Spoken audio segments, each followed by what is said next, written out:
약속의 땅을 정복하라 42번째로 성탄을 준비하며 우리 대강절 예수 그리스도의 초림을 우리가 기뻐하면서 같이 이렇게 여호수아 말씀에서 오늘 골로새서 말씀으로 예수 그리스도에 대한 말씀의 본문의 내용을 갖고 세상을 변화시키는 사람이라는 제목으로 하나님의 은혜를 좀 여러분과 나누고 싶습니다.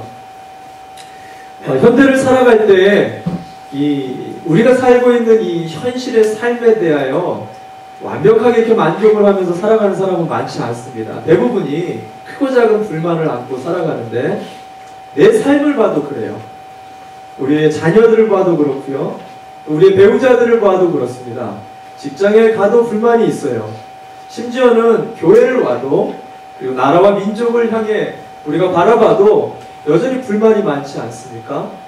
올해만큼은 우리의 삶이나 우리의 가정이나 직장과 이 나라 이 민족이 좀 바뀌어지기를 바라는 마음, 좀 변했으면 하는 그런 간절한 기대와 소망을 가지고 2019년을 달려왔는데 12월이 돼서 한 해를 뒤돌아볼 때 어떻습니까? 조금은 실망스럽고 변하지 않은 우리 가정과 내 모습, 직장의 상황, 나라와 민족의 상황을 보면서 난감하고 좌절되어지는 우리의 모습이 있는 것을 보게 됩니다.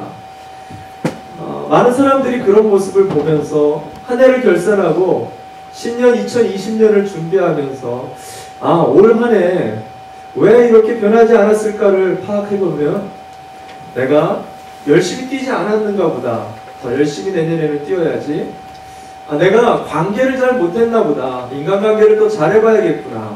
내가 돈을 좀 부족하게 벌어서 그런가 보다. 내 신분이 이렇기 때문에 그런가 보다. 내가 어떤 실수를 했나 보다. 내가 어떤 부족한 부분이 있었나 보다. 이런 여러 가지의 원인들을 찾으면서 신년을 아마 계획하게 되어질 것입니다. 그런데 여러분, 이 12월 달 정말 한 번쯤은 깊이 고민해 볼 문제입니다. 정말 그것이 문제의 원인이었을까요? 오늘 골로새서의 이 말씀은 인생의 궁극적인 변화가 어디서 오는지에 대해서 우리에게 그 답을 말해주고 있습니다. 오늘 본문을 통해서 예수님이 오신 이 성탄절을 준비하며 그리고 2020년으로 우리가 넘어가면서 어떻게 한 해를 마무리하고 신년을 또 준비해야 되는지를 좀 깊이 있게 자성하고 준비하는 시간이 좀 됐으면 좋겠습니다. 첫 번째로 세상을 변화시키기 위해 우리가 가장 먼저 문제시하고 바라봐야 될 것은 내가 예수 안에 거하고 있는가 거하고 있지 않은가를 먼저 점검해 봐야 된다라고 성경은 우리에게 말해주고 있습니다. 여러분, 이것은 우리의 변화, 가정의 변화, 직장과 일터와 나라와 민족의 변화에 있어서 가장 첫 번째 우리의 핵심 포인트가 되어진다는 것입니다. 오늘 본문의 내용들을 쭉 한번 읽어보시면 한두 번쯤 들어보셨을 겁니다. 첫 절을 읽으면 아내들의 아멘 소리가 작아집니다. 두 번째 절을 읽으면 남편들의 아멘 소리가 작아져요. 서로에게 복종하라고 얘기하죠. 자녀들에게 복종하라, 주인들에게 복종하라, 종들에게 복종하라.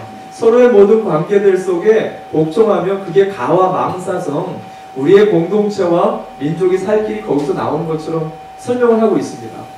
가볍게 보면 그 정도로 넘어갈 수 있어요. 그러나 성경을 조금 더 깊이 보고 그 당시의 문화를 조금 이해해 본다면 전혀 다른 해석이 나올 수가 있어요.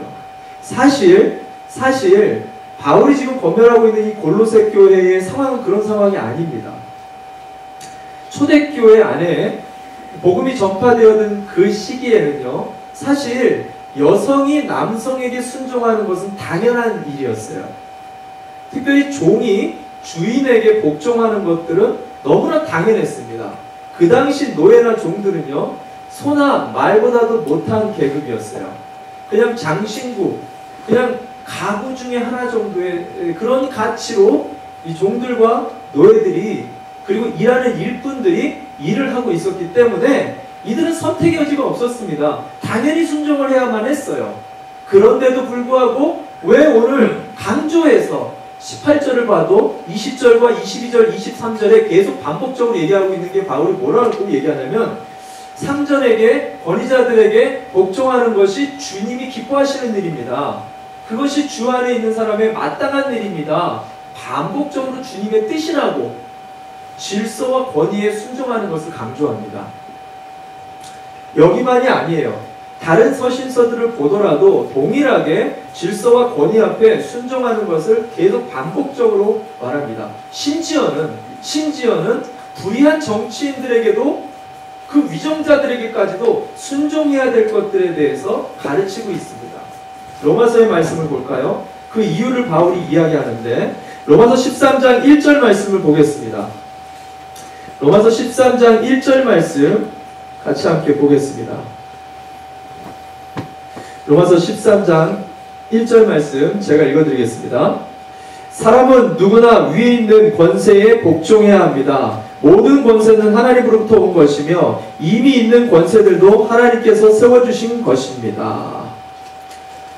모든 권세의 중심에는 하나님이 계시기 때문에 불의한 권세든 의의 권세든 그 모든 권세를 세우고 패하는 역사의 주관자가 하나님이시기 때문에 그 권세 앞에 순종을 하는 것은 하나님께 하는 것이고 그 권세 앞에 불순종하는 것은 하나님께 불순종하는 것이기 때문에 바울은 이 순종에 대한 부분을 철저하게 성경을 통해서 초대교회에 가르치고 있는 거예요. 목사님, 그렇다면 폭군 남편이나 불의한 주인이나 불의한 정치 지도자들에게 우리가 무조건적으로 순종을 하는 것이 맞습니까? 우리가 이렇게 질문할 수 있어요. 물론 아닙니다. 불의한 것들과 잘못됐던 것들에 대해서는 분명하게 지적해야 돼요. 잘못된 것들을 바로잡기 위해서 최선의 노력을 다해야 됩니다. 그러나 성경이 말하려고 하는 것은 그 본질은 뭐냐면 우리가 노력을 해서 역사를 바꿀 수 있다라는 인본주의적인 생각 자체가 잘못됐다라는 거예요. 인간이 세상을 바꿀 수 있고 우리의 인생을 바꿀 수 있다라는 이 근본적인 생각은 마귀가 주는, 창세 때부터 준 이 마귀의 근본적인 잘못된 사고입니다. 목사님, 실제적으로 기업이나 나라나 민족을 보면 이런 민중운동을 통해서 변화되지 않았습니까? 여러분, 그렇게 보이기도 합니다. 그러나 성경을 보면 우리가 그것을 좀 이해할 수 있습니다. 이스라엘이 출애굽을 하던 당시에 애굽으로부터 탈출할 때 모세는 이 애굽을 재앙을 내리면서 10가지 재앙을 하며 애굽의 그 당시 왕이었던 바로에게 대항을 합니다. 바로의 뜻과는 반대되는 불순종을 하면서 10가지의 저항을 애굽에 내리면서 결국은 탈출을 하게 되어지는데 이 과정에서 바로의 마음이 바뀌어지는 것은 모세가 행한 10가지의 재앙 때문이었습니까? 절대로 그렇지 않습니다. 성경을 자세히 보면은 성경이 뭐라고 얘기를 하냐면 하나님께서 바로의 마음을 굳게도 하셨다가 열리게도 하셨다가 다시 굳게도 하셨다라고 성경은 바로의 마음을 누가 붙잡고 있느냐, 그가 믿는 자든 믿지 않는 자든 하나님의 주권 속에 있는 것을 강조하고 있다는 사실이에요. 우리 중에 가게를 운영하시는 분들, 작은 사업체들을 운영하시는 분들이 계실 겁니다. 실제적으로 그렇습니다. 여러분들에게 직원 몇 명이 데모를 해가지고 몇 명이 사장에게 와가지고 주인에게 월급을 좀 올려주십시오. 전 이거 가지고 일 못하겠습니다. 우리 가정 알지 않습니까? 사장님은 뭐 때문에 이렇게 돈을 많이 받아갑니까? 사장님은 왜 이렇게 일을 정확하게 하지 않습니까? 이렇게 대항을 할 수 있을 것입니다. 그것이 불의한 생각이다라고 생각해서. 그러면 어떤 주인은요, 어떤 사장은 그 말에 대하여 맞다, 내가 좀 더 이들을 생각해야겠구나, 이렇게 마음이 바뀌어가지고 생각을 바꿔서 그들의 월급을 올려줄 수도 있을 거예요. 그들의 상황을 더 좋게 해줄 수도 있을 것입니다. 그러나 반대로 이 사람은 나랑 같이 일을 못할 사람이다, 이 사람과 같이 마음을 먹는 사람들은 안 될 것 같다, 이 모두를 다 잘라버려야겠구나, 내가 이런 악한 생각들을 볼 때 내 가게가 망하더라도 내가 손해를 보더라도 이 사람은 절대로 안 돼, 이런 마음을 먹을 수도 있다는 거예요. 여러분, 사람의 계획과 경영하는 모든 그 섭리가 하나님의 주권 속에서 움직이고 있다는 사실을 우리가 반드시 인정해야 된다는 거예요. 이것을 우리가 놓치게 되어질 때 자꾸만 우리가 신앙생활을 똑같이 하면서 하나님이 우리의 주인이라고 고백을 하면서도 자꾸만 내 힘으로 인생을 살아가고 내 뜻대로 인생을 바꿔보려고 노력하다가 자꾸만 쓰러지는 그런 실패하는 신앙생활을 하게 된다는 사실입니다. 남편을 바꾸고 싶을 때가 많습니다. 자녀를 바꿔보고 싶을 때가 많아요. 우리의 정치 지도자들도 얼마나 바꾸고 싶습니까? 근데 여러분이 세월을 오래 살아보시고 수없이 선거를 해보시면 아실 겁니다. 대통령 바꾼다고 여러분 나라가 바뀌겠습니까? 그 순간은 잠깐 바뀔 수가 있어요. 그러나 절대로 바뀌지 않습니다. 역사는 반복되고 있어요. 이것을 이 패턴을 빨리 우리가 인식할 수 있어야 됩니다. 하나님도 성경의 역사를 보면 이런 악한 인간의 습성을 고치기 위해 사회 전체를 다 뜯어 엎어버린 적이 있죠. 노아의 방주 사건입니다. 인간의 악함이 너무 편만해져서 이것을 다 뜯어 고치고 노아의 8명의 가족만을 남겨놨습니다. 그들의 거룩한 공동체로 다시 새로운 시스템으로 새 인류를 시작했어요. 자, 그랬더니 인류가 선해지더라는 거예요. 인류가 바르게 나가고 있냐는 거죠. 아니요, 똑같이 악해졌다는 거예요. 아무리 사회 구조를 바꾸고 아무리 사람들을 바꿔서 세워진다 할지라도 인류는 바뀌지 않는다는 거예요. 왜? 인간이 악하기 때문에. 우리가 굳은 마음이 사람들이기 때문에 그 근본적인 것이 바뀌지 않으면 안 된다는 거예요. 목사님, 그러면 어떻게 바뀔 수가 있습니까? 여러분, 유일한 한 가지의 방법을 성경에서는 얘기하고 있어요. 인간의 영혼이 바뀌어야 된다는 거예요. 우리가 가지고 있는 이 영혼이 성령을 통해서 예수 그리스도를 인격적으로 만나 그때에만 우리의 인생이 바뀔 수 있게 된다는 것입니다. 초대교회가 그 사건을 우리에게 보여줬습니다. 그들은 예수님과 함께 동행하면서도 절대로 바뀌지 않았었어요. 그러나 성령을 받은 이후 그들의 영혼이 인격적으로 바뀐 이후부터 여러분, 초대교회 성도들의 숫자는요, 아무리 많이 급증해봐야 전체 인구의 약 2%, 3%밖에 되지 않았습니다. 그 적은 소수의 무리가 성령을 받고 영혼이 바뀌자 로마, 그 당시 세계를 제패하고 있었던 로마 전체의 제국을 바꿔버리고 있다는 거예요. 여러분, 조선이 어떻게 바뀌었는지 그 중심에 예수 그리스도가 있었던 것을 여러분 기억하시기 바랍니다. 여러분, 유럽의 역사의 판도를 바꾼 그 중심에 예수님을 전했던 바울의 역사가 거기에 있다라는 거예요. 여러분, 역사가 어떻게 바뀌고 있는지, 우리 가정이 어떻게 움직여 나가고, 우리 직장과 우리의 일터가 세상이 어떻게 진짜로 움직여 나가는 그 이면에 예수 그리스도의 역사를 볼 수 있어야 된다는 거예요. 그래서 역사가 영어로 뭐죠? 히스토리. 그의 이야기예요. 예수님이 곧 우리 가정의 역사가 될 때, 예수님이 우리 기업의 역사가 되고, 예수님이 우리 민족의 역사가 될 때, 그때야만이 세상이 바뀌어진다는 것입니다. 여러분, 가정이 바뀌려면요, 아무리 부부싸움 해봐야 가정이 바뀝니까? 절대로 바뀌지 않습니다. 근데요, 우리의 남편과 배우자에게 예수 그리스도가 들어가면 바뀝니다. 여러분, 자녀들을 아무리 바꾸려고 노력해봐야 절대로 바뀌지 않을 것입니다. 예수님이 자녀들 안에 들어가면 바뀌게 돼요. 여러분, 직장에 아무리 불의한 사장님과 아무리 불의한 주인들, 얘기를 아무리 컴플레인을 아무리 많이 해보십시오. 그때뿐입니다. 결국에는 여러분이 그 직장 나와야 될 겁니다. 언제 바뀝니까? 예수님이 들어갈 때 바뀌게 되어진다는 거예요. 우리는 너무 강팍해요. 우리는 도저히 바뀌는 사람들이 아닙니다. 예수 그리스도가 우리의 주인 되어질 때, 그때에만이 우리의 가정과 일터와 직장과 세상은 바뀔 수가 있다는 거예요. 목사님, 내 주변에 예수 믿는 사람들이고 우리 남편도 예수 믿는 사람이고 우리 자녀도 예수 믿는 사람, 회사 사장님도 장로님인데요. 왜 이 모양입니까? 이렇게 말할 수 있어요? 없어요? 너무 많습니다. 뭐가 문제일까요? 예수님 믿는다고 다 믿는 거냐는 거예요. 성경이 그렇게 얘기하지 않습니다. 바울은 반복적으로 얘기해요. 예수 안에 거해야 된다. 여러분, 오늘 이 예배를 드리면서도요, 모두가 예배를 드리고 있는 게 아닙니다. 예수님을 만나야지 예배를 드리는 거예요. 오늘 이 자리에 있으면서도 우리가 예수님의 음성으로 듣지를 못하면 여러분은 예배를 관람하고 가는 겁니다.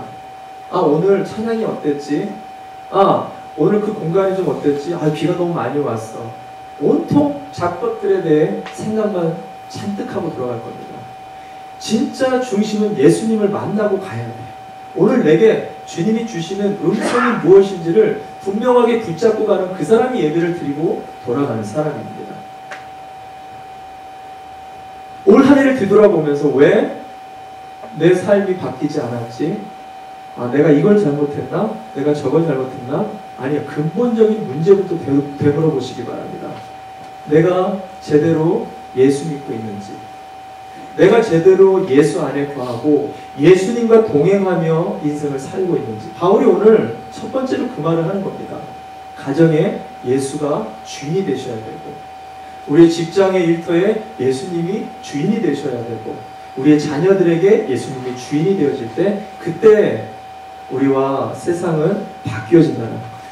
그런 오늘 한 해의 결산에 저와 여러분이 되시기를 주님의 이름으로 축원드립니다. 아멘. 두 번째로 세상을 변화시킨다. 이 세상을 변화시키고 우리를 변화시키는 것은 모든 일에 예수님을 대하듯 하라라고 얘기합니다. 모든 일에 예수님을 대하듯 하라.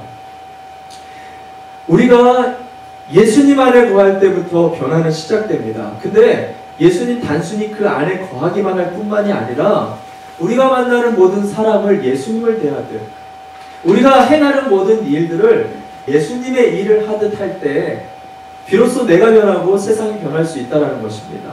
오늘 골로새서 3장 23절에 바울이 말합니다. 3장 23절 말씀을 보겠습니다. 제가 읽어드리겠습니다. 무슨 일을 하든지 사람에게 하듯이 하지 말고 주님께 하듯이 진심으로 하십시오. 이것이 세상을 바꾸는 정말 중요한 예수님의 말씀이라는 것입니다. 무슨 일을 하든지 사람에게 하듯 하지 말고 주님께 하듯 하라. 우리의 신앙은요, 이원화된 신앙이라는 말을 많이 합니다.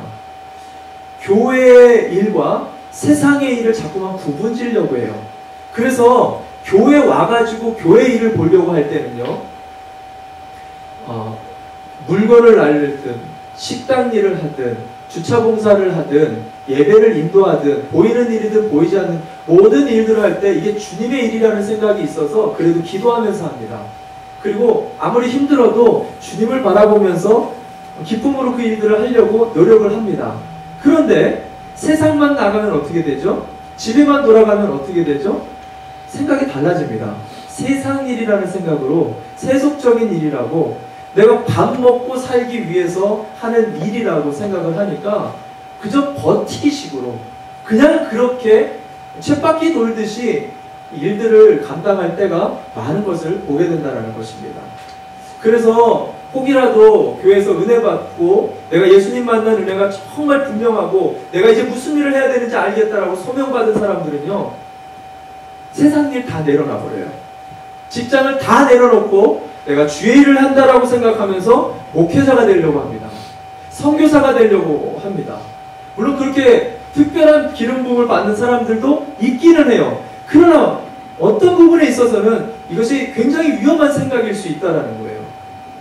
나중에 성경 공부를 가르치겠지만 일터의 삶이라는 게 있는데, 거기를 보면은 현재 우리가 맡겨지는, 우리 인생에 주어지는 모든 일들, 교회 일이 됐든 세상 일이 됐든 이 모든 일들은 내가 먹고 살기 위해서 하는 것이 아니라 주님이 우리에게 뜻하신 바가 있기 때문에, 섭리가 있기 때문에 우리에게 주어지는 주님의 일이다라는 이 생각이 바뀌어지는 것, 이것이 소명이라는 거예요. 이것이 더 콜링, 부르심이라는 것입니다. 이것을 발견하게 되어질 때 우리 개인의 삶이 바뀌고 우리 가정 생활들이 바뀌어지고 우리 직장과 일터들이 바뀌기 시작한다는 거죠. 가령 주부들이 할 일이 뭐죠? 집에서 밥 짓고 애들 돌봐주고 청소하고 가정 돌보고 자녀들 다 키워서 직장 내보냈으면 이제 할 일이 없는 줄 알았어요. 무슨 일을 하죠?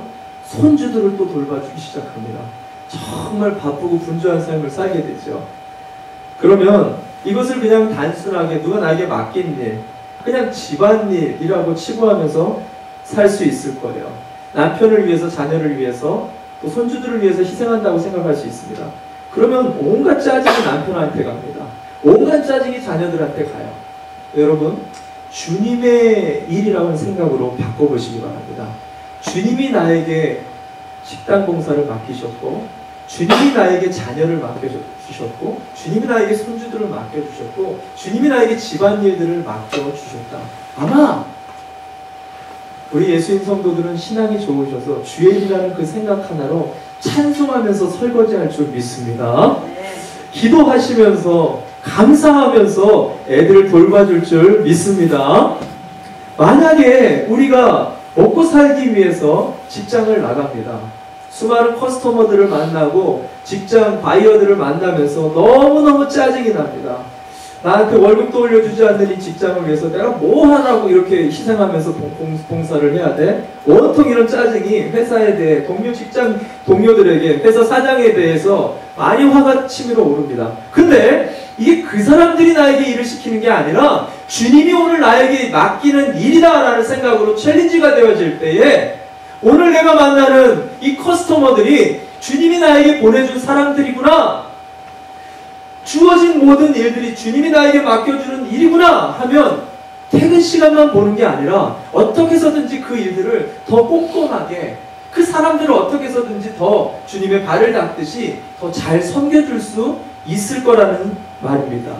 학생들도 마찬가지입니다. 공부를 하는 목적이 단순하게 성공을 위해서, 남을 이기기 위해서 하는 공부가 아니라 나에게 특별하게 주님이 내 인생을 더 개발할 수 있도록 공부하는 시간을 주셨다고 생각한다면 공부하는 학생들의 태도가 달라질 거라는 것입니다. 태도. 인생을 살아가는 이 태도가 달라지면서 우리의 삶은 바뀌어질 수 있다는 거죠. 누가복음 19장에 달란트 비유가 바로 이것을 얘기하고 있어요. 거기를 보면 5달란트를 남긴 자, 2달란트를 남긴 자, 1달란트를 남긴 자들이 나오죠. 이 비유의 핵심 목적이 뭐라고 그랬죠? 예수님이 말씀하시는 핵심 목적, 그것은 얼마만큼의 내 인생을 남긴 것이 많으냐를 지금 예수님이 보시고 있는 게 아니라 내가 그 일들을 어떻게 했느냐를 주님이 보고 있다라고 얘기를 했다 그랬죠.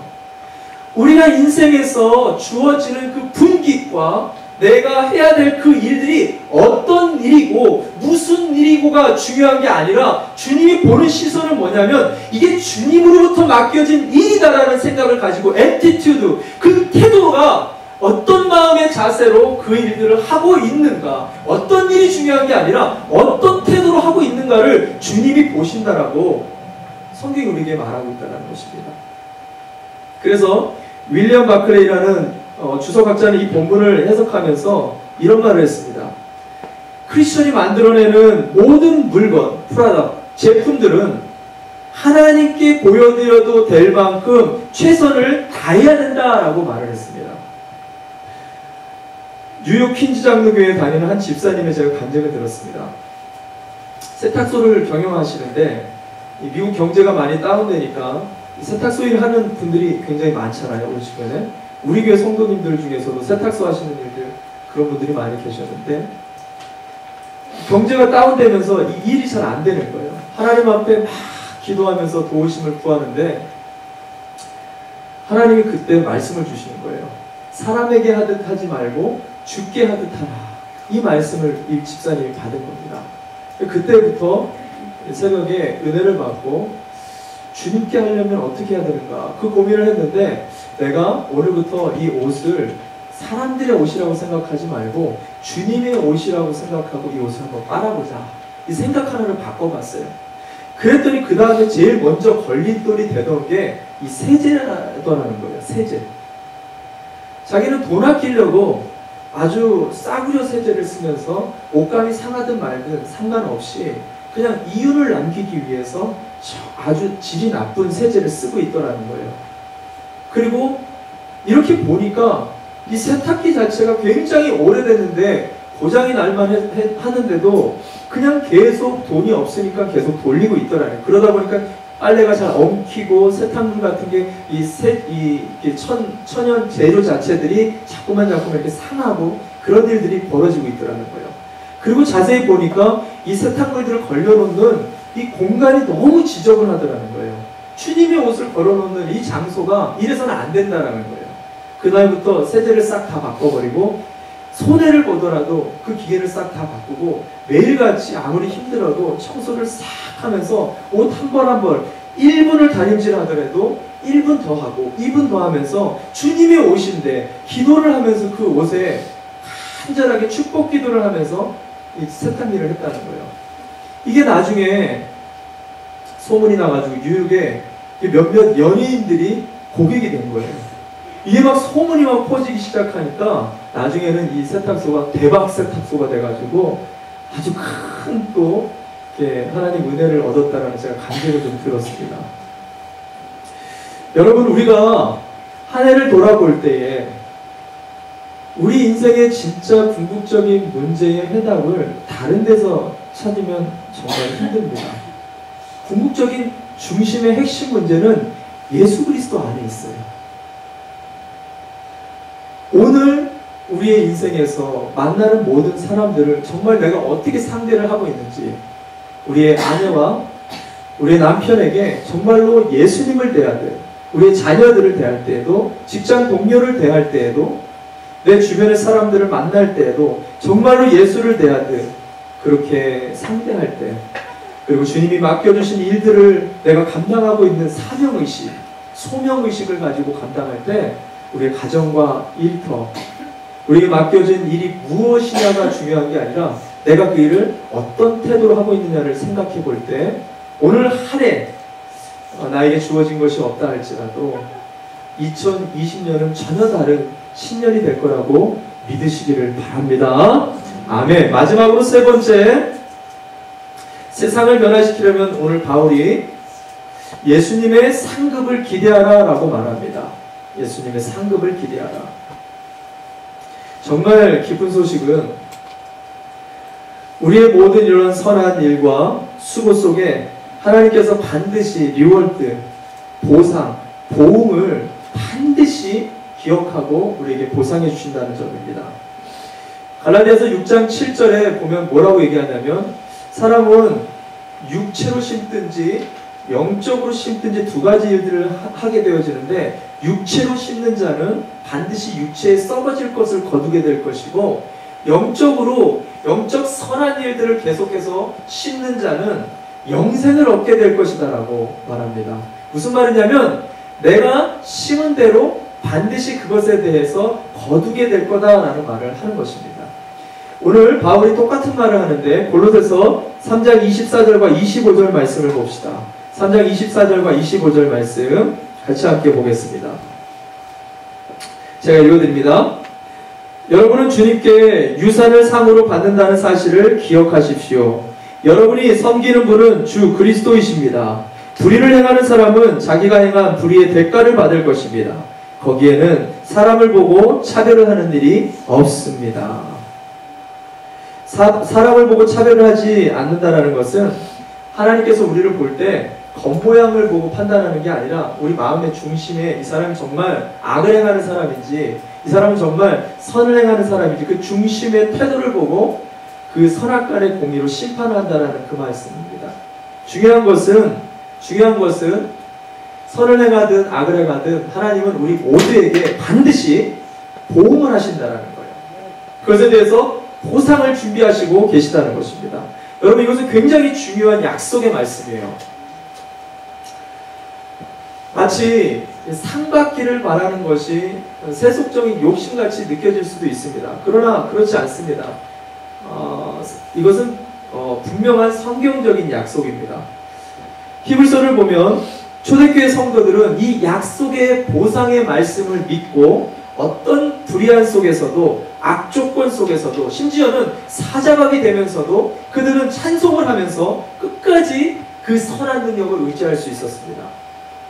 바울 또한도, 바울의 상황은 녹록하지 못했죠. 유럽 전역을 돌면서도 끝까지 그가 흔들리심 없이 복음을 전할 수 있었던 가장 큰 이유는 상 받기를 바라는, 마지막 주님의 면류관을 받는 그 믿음의 약속의 말씀을, 그 상급을 바라면서 그가 달려갔다라고 우리에게 말해주고 있습니다. 저는 우리 예수님 공동체 모든 성도들의 삶 가운데 한 해를 마무리하면서 여전히 변하지 않는, 또 여전히 응답되지 못한, 또 여전히 해결되지 못한 문제들 속에서도 여전히 우리가 하나님을 바라보면서 낙심하지 말아야 될 것은 저와 여러분을 향한 하나님의 분명한 상급이 준비된 것을 믿으시기를 바랍니다. 아멘. 근데 목사님, 올 한 해 그렇게 안 좋은 상황 속에서도 약속의 말씀 하나만 믿고 여기까지 왔는데 여전히 가정 상황이, 내 건강이, 우리의 사업장이, 우리의 자녀들이 잘 되기도 하지만 잘 못 되기도 했고 어려움이 여전히 남아있고 풀리지 않은 문제들이 여전히 있습니다. 문제는 나는 이렇게 열심히 노력을 다 하고 있는데, 선을 행하려고 노력하는데 저 사람은 저렇게 대충 살아도 자녀가 잘 되는 것 같고, 저 사람의 사업장은 그냥 저렇게 믿음이 없이 매일 주일도 빼먹으면서 인생 저렇게 막 사는데 그런데도 사업장이 잘 되는 것 같이 보이고, 저 사람은 신년에 계획했었던 계획들이 특별히 새벽에 나와서 기도하지 않더라도, 특별히 갈급하게 매달리지 않아도 잘 해결되는 것 같이 보이는데 왜 나는 상이 분명히 있다라고 얘기하는데 도대체 그 상이 어디 있는 거냐는 거예요. 우리 안에 이런 질문이 있을 수 있습니다. 한 해를 결산하는 마당에 변하지 않고 있는 우리의 가정과 자녀와 일터의 상황을 보면서 이런 고백이 나올 수가 있어요. 마태복음 6장을 보면은요, 예수님이 제자들에게 이런 부분에 대해서 설명하는 부분이 나옵니다. 보여지는 선한 행실을 하는 것과 보이지 않는 곳에서 선한 행실을 하는 것들. 그래서 보여지는 선한 행실을 하기 위해 유대인들은 여러 사람들 앞에서 손을 들고 기도를 하거나, 남이 다 알아볼 수 있을 정도로 구제를 하거나, 누구라도 보면 이 사람이 좋은 일을 하고 있구나 드러내면서 일을 그렇게 한다라고 얘기하면서, 그런 사람들은 그것으로 인해서 영광을 얻게 되어지고 칭찬을 받게 되고 리워드를 받게 된다, 보상을 받게 된다라는 말들을 합니다. 근데 성경에 보면, 마태복음 6장에 보면 뭐라고 얘기하냐면, 예수님께서 근데 그 사람들은 하나님 나라에서 받을 상은 없다라고 얘기합니다. 여러분, 매우 중요한 말씀이에요. 우리의 이 삶이요, 이 땅을 향한 삶이 될 수도 있고요, 하늘을 향한 삶이 될 수가 있어요. 근데 우리의 인생을 이 땅의 것을 얻기 위해서 살 것이 아니라 하늘에 저축하고 하늘의 상급을 쌓는 삶이 돼야 된다는 것을 예수님이 제자들과 사람들에게 가르치고 있는데요. 그럼 목사님, 우리의 삶은 어떻게 되는 것입니까? 우리가 노력한 것에 대한 상급은 무엇입니까? 마태복음 6장 18절에 뭐라고 얘기하냐면, 은밀한 중에 보시는 하나님이 반드시 갚아 주신다라고 약속해주고 있다는 거예요. 은밀한 중에 보시는 하나님이 우리의 모든 수고와 눈물과 영혼을 위해서, 하나님이 맡겨준 사명을 위해서 어떤 상황에서도 끝까지 선한 능력을 의지하며 그것을 붙들고 나가는 우리를 반드시 갚아주신다고 약속하고 있다는 거예요. 저는 이 말씀을 보는데 굉장히 많은 위로가 됐어요. 갚아주신다라는 그 말씀도 은혜가 많이 됐지만요, 은밀한 중에라는 말씀이 은혜가 많이 됐어요. 이 은밀하다라는 원어 표현은요, 사방으로 꽉 막혀가지고 아무도 볼 수 없는 완전 밀폐된 공간에 있는 그 사건을 얘기합니다. 나밖에는 아무도 몰라요. 우리가 수고하는 거, 우리가 자녀를 위해서 흘렸던 눈물, 우리가 가정의 아픔을 가지고 매일 새벽마다 부르짖었던 거, 주님이 맡겨준 그 영혼 때문에 고통받았던 거, 선을 행하되 낙심하지 않으려고 발버둥 쳤었던 모든 그 일들, 아무도 모르는, 우리 가정과 직장을 한번 주님 뜻대로 해보려고 노력은 했지만 잘 되지 않았던, 내 마음에 참 힘들었던, 그거를 주님이 다 보고 있었다는 거예요. 저는 이게 위로가 됐어요.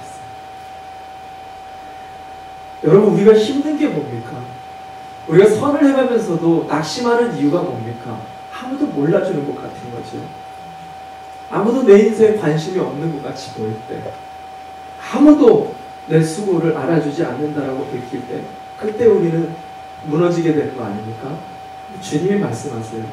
내가 은밀한 중에 아무도 보지 않는다라고 생각하는 그 시점에도 내가 너를 보고 있어. 내가 그거 하나하나 기뻐하며 너를 위한 상을 준비하고 있어. 제가 새벽에 새벽재단에 우리 자녀들을 데리고 나오는데, 하루는 우리 둘째 아들이죠. 하람이가 코피를 쏟는 거예요. 얘가 새벽 6시 50분에까지 가야 되기 때문에 4시 40분에 일어나서 새벽에 예배를 드리고 가는 길에 빵을 먹고 곧바로 학교를 가고, 학교 갔다 오면 밤 늦게까지 과제가 좀 많다 보니까, 과제를 하니까 잠자는 시간이 줄어들다 보니까 코피를 자주 쏟는 거예요. 코피에 코를 딱 틀어막고 이렇게 울먹이는 거예요, 새벽에. 내가 아빠로서 마음이 너무 아픈 거죠. 근데 그 순간에 아빠로서 아이에게 용기를 주고 싶은 거예요. 하람아, 괜찮아. 네가 이 나이 때 기도하기 위해서 피를 쏟는다는 건 정말 큰 축복이야.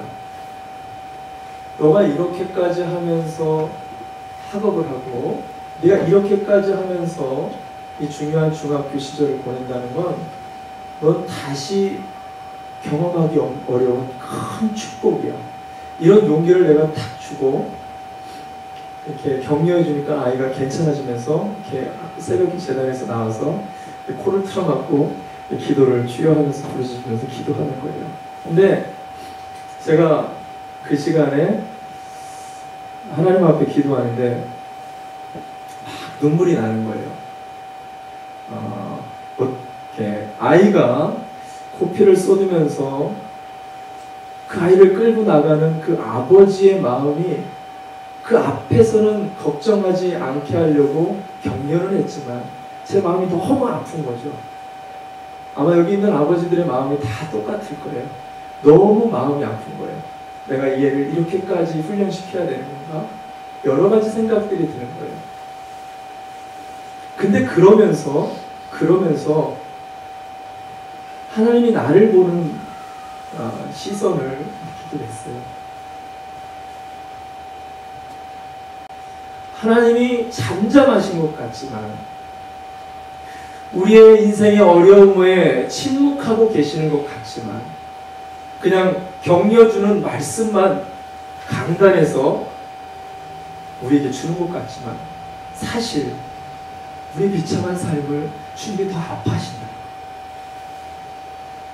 주님이 더 안타까워하고 계시다. 내 자식을 주님이 더 걱정하고 계시고, 우리의 배우자와 우리의 일터의 문제들에 대해, 내 건강에 대해 주님이 더 가슴 아파하고 계시다. 그럼에도 불구하고 이 믿음의 길을 지켜나가게 하기 위해, 우리를 훈련시키기 위해 계속해서 주의 십자가 길을 우리에게 끌어가고 계시다는 것. 우리가 한 해를 뒤돌아보며 무엇보다 정말 돌아봐야 될 것이 무엇인지를 다시 생각해 봤으면 좋겠습니다. 올 한 해도 된 게 없어 보이고 분깃도 없어 보이고 나는 여전히 하고 있는 일이 똑같아 보일 수 있어요. 그러나 오늘 말씀을 기억하시기 바랍니다.